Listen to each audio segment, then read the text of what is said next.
This channel does not promote any violent, harmful or illegal activities. All content provided by this channel is meant for educational purpose only.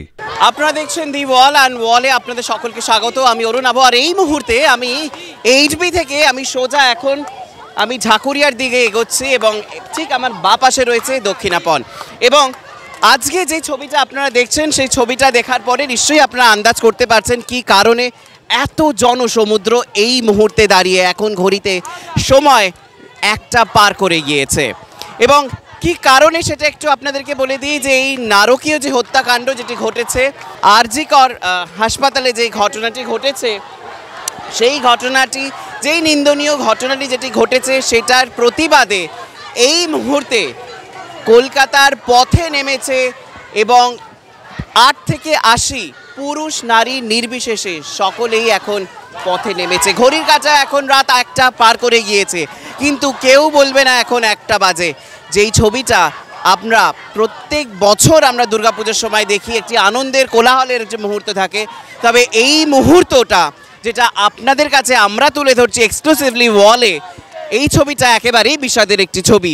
কারণ যে বিষাদ কী কারণে সেটা আপনারা সকলেই জানেন। একটু নারকীয় হত্যাকাণ্ড এবং তাকে প্রোটেস্ট করার জন্য পথে নেমেছে কলকাতাবাসী।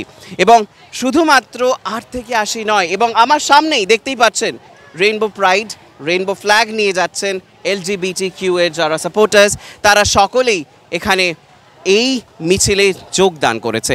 কারো হাতে রয়েছে মোমবাতি। আমি একটু আমার ক্যামেরা পার্সনকে বলবো যে ওই কর্নারে যদি একটুখানি আমরা দেখাতে পারি, ওখানে কারো হাতে মোমবাতি চলছে, মোমবাতি জ্বলছে এবং কেউ আবার শঙ্খ বাজাচ্ছে। তো সব কিছু মিলিয়ে যেই ছবিটা আপনাদের কাছে উঠে আসে সেটা সত্যি একটি বিষাদের ছবি। এবং এই বিষাদের ছবি হয়তো আমরা কেউ কোনো দিন আগে কখনোই আমরা দেখিনি। আমরা একটুখানি সামনে গিয়ে কথা বলার আমরা চেষ্টা করব, কারণ ওখানে ক্যান্ডেল মার্চ চলছে। ক্যান্ডেল মার্চের সঙ্গে সঙ্গে তাদের সঙ্গে আমরা একটুখানি কথা বলার চেষ্টা করব। একটু আপনার সাথে কথা বলতে চাই। যেই ঘটনাটি ঘটেছে এবং সেটার প্রতিবাদে আপনারা আজকে সোচ্চার হয়েছেন, কলকাতার পথে নেমেছেন, এরকমভাবে বৃষ্টি পড়ছে, 1টা বেজে গিয়েছে, কি চাহিদা, কি চাইছেন আপনারা? একদম সোজাসুজিভাবে এই ন্যায় বিচার তো চাইছি, যাতে ন্যায় বিচারটা হয়। এটা শুধুমাত্র আমাদের লজ্জা নয়, আমাদের প্রতিবাদ। এটা পুরো ভারতবর্ষের লজ্জা, পুরো জনসাধারণ লজ্জা, মেয়েদের লজ্জা। এর প্রতিবাদ আমরা, আমার বোন, এটা বলা যায় এটা আমাদের বোনেদের লজ্জা, সুতরাং এর প্রতিবাদ আমরা চাইছি। এবং কিছুক্ষণ আগে আমরা সুদীপ্তা চক্রবর্তী যিনি অভিনয় করেন তার সঙ্গে আমরা কথা বলেছি এবং তার বক্তব্য, আমরা রাত্রেবেলায় পার্টি করে বাড়ি ফিরবো, সেফলি বাড়ি ফিরবো, শুটিং করে বাড়ি ফিরবো, সেফলি বাড়ি ফিরবো। সেইগুলো কেন এখন এরকম জায়গায় গেছে যেখানে আমরা বলি কলকাতা সিটি অফ জয়, এখানটা এখন সিটি অফ ভয়। সকলের মানুষের একটাই কথা, মানুষের মুখে মুখে সিটি অফ জয় কি তাহলে এখন সিটি অফ ভয়তে পরিণত হলো? তাহলে কি মেয়েরা সেফ নয়? এটাই এখন প্রশ্ন প্রত্যেক মহলে, প্রত্যেক মানুষের মুখে মুখে। যে ছবিটা আপনাদের কাছে আমরা পৌঁছে দিচ্ছি পুরোটাই পায়ে হেঁটেই যে মিছিলটা চলছে, যে মিছিলে বারংবার উঠে আসছে উই ওয়ান্ট জাস্টিস, এবং সেই জাস্টিস পাওয়ার জন্যই আজকে এই প্রতিবাদ মিছিল। আর এই মুহূর্তে আমরা ঠিক রয়েছি ঢাকুরিয়া ব্রিজের উপরে, যেই ছবিটা আমরা দুর্গাপুজোর সময় দেখি যে হই হই রই রই কাণ্ড থাকে, সেই হই হই রই রই কাণ্ড এখানে নেই। এখানে একটি বিষাদের সুর। আমরা আবারও একটুখানি এগিয়ে যাই। কর্মক্ষেত্রে মেয়েরা শুধু রাত্রিরে নয়, দিনের বেলাতেও কিন্তু তারা বড় অসহায়। হয়তো সবসময় সেটা প্রকাশ পায় না সমাজে, কিন্তু আজকে এই যে ঘটনাটা, এটা আমাদের কিন্তু সর্বস্তরে মানুষকে কিন্তু ভীষণভাবে নাড়িয়ে দিয়েছে। আমরা চাই এর একটা সঠিক বিচার হোক, এটাই আমাদের মেন চাহিদা। বিচার হোক, বিচার হোক। এবং কথাতে উঠে আসলো যে মেয়েরা দিনের বেলাতেও সেফ নয়, এমন এমন জায়গায় রয়েছে। আরও একজনের সাথে কথা বলি। এখানে হাতে প্ল্যাকার্ড রয়েছে এবং প্ল্যাকার্ডে লেখা রয়েছে স্বাধীনতা নাকি সোনার পাথর বাটি। এইটা কি স্বাধীনতা? নারী স্বাধীনতা কোথায় তাহলে? এক নারীর রাজ্যে এখনো নারীরা স্বাধীন নয় কেন?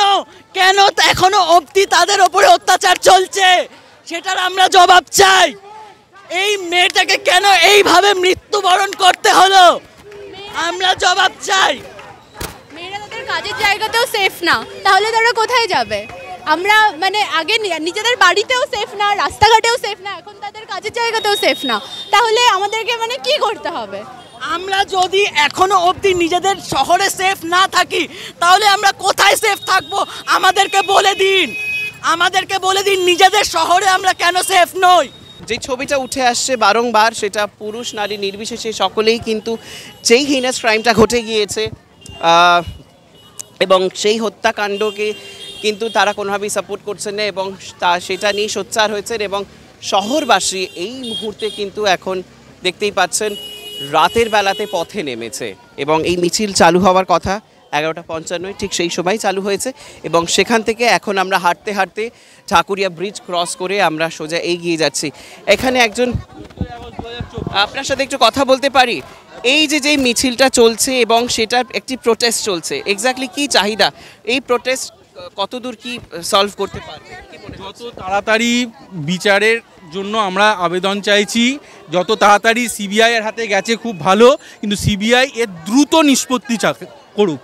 সিবিআইয়ের দ্রুত নিষ্পত্তি চাইছি এই কেসটার, এটা যেন অন্যান্য কেসের মতন ঝুলিয়ে না রাখে।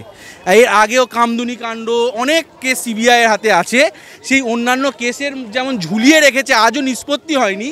রাজ্য পুলিশ যখন ফেল হলো, সিবিআইয়ের হাতে যখন হাইকোর্ট দিল, সিবিআই যেন এর দ্রুত নিষ্পত্তি করে এবং আসল অপরাধীকে ধরে তার দৃষ্টান্তমূলক শাস্তি, আসল অপরাধী যেন কখনোই ছাড়া না পায়, তাহলে কিন্তু এই আন্দোলন লাগাতার চলবে এবং এর শেষ দেখে আমরা ছাড়বো।